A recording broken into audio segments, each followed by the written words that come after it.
All right, speed triple S time. Must be Friday. I threw on the belly pan. The belly pan kit is like 250 bucks for basically 3 pieces of plastic and a couple of screws. But it finishes out the bottom. It looks good on the R model, and you get the instructions from that. Triumph instructions if you need them.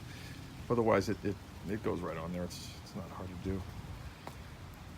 But yeah, it does a nice job of finishing off the color scheme, because it looks strange sitting next to an R model without that bottom little bit of color that the Speed Triple is known for. Anyways, one of these days I'll get on an RS, but still having fun with this one. Love this bike. I have yet to reach the boundaries or even close.